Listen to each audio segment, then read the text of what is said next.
Hi, this is Guitarist Denis Taaffe, and what you're about to see is a 1999 interview with me. A friend of mine, Trentero, interviewed me at that time. You have to remember, in 1999, I had just released my first debut CD, so I was very excited about that. It might give you a little insight as to what my thinking was and really what direction I wanted to head in at that time, and what my plans were as well.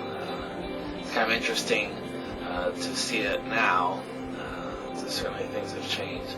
But here it is. So here's part one.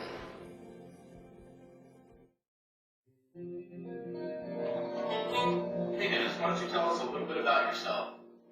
Well, I'm Dennis Taaffe. I'm a guitarist from Bloomington, Indiana. I'm 30 years old, and I've been playing guitar probably for the last 21 years, something like that.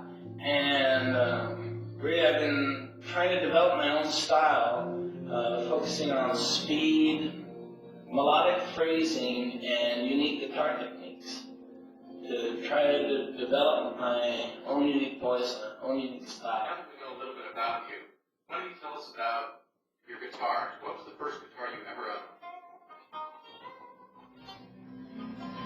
The very first guitar I ever owned was a little 6-string acoustic classical guitar. I couldn't even fret a G string at all. My fingers wouldn't reach. The neck was too wide. I remember that. But that started really interesting. So that's it. You switched to electric?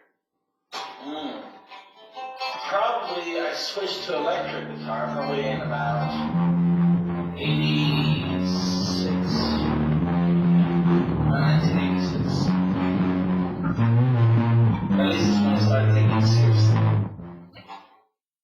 What was the first electric guitar you ever owned? First electric guitar I ever owned. Well, the first electric guitar I ever owned was actually a Sears Silvertone, right? And it had a little tube amp inside the case, right? Built right in. The problem is, at the time, no one told me anything about distortion, so I had no idea what the difference was, really. And I actually went and put it in my closet, right? I put it in my closet because I couldn't figure that there really wasn't that much difference between that and the acoustic guitar. Did you take lessons? Oh yeah, when I first started, I took lessons, and I got real lucky because I found a teacher who was really, really good. He was well known, especially around Bloomington, as a really, really good guitarist. So I really found him, and his name was Chris Hatter. Really gave me a foundation to work on. But I'm still working. Yes, and basically, he showed me that guitar makes a lot of sense. What has kept you motivated?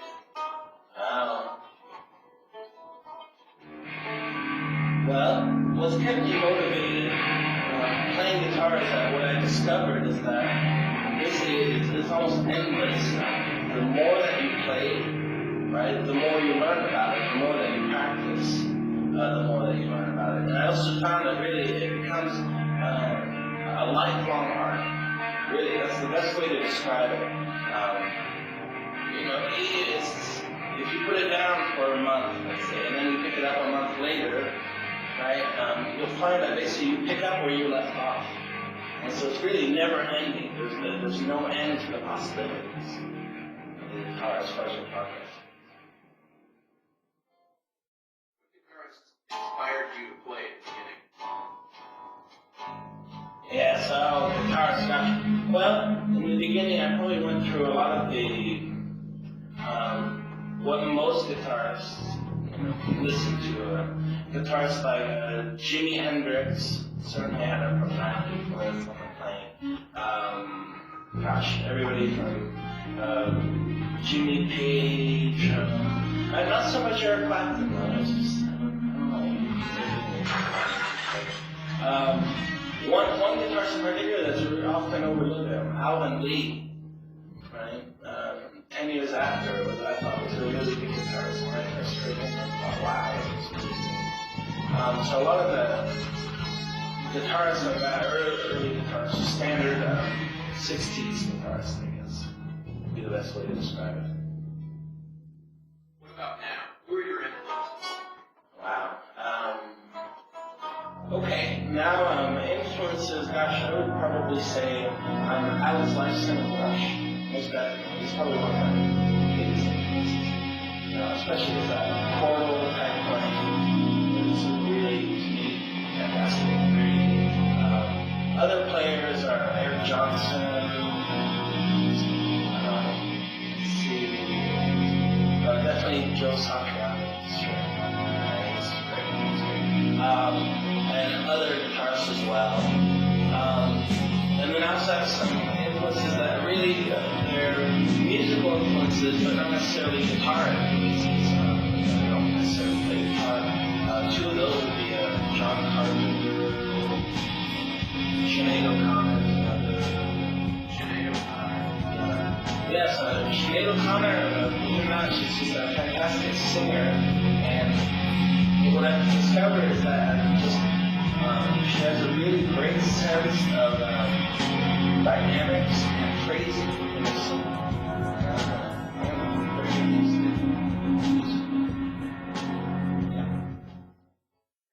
These guitarists live.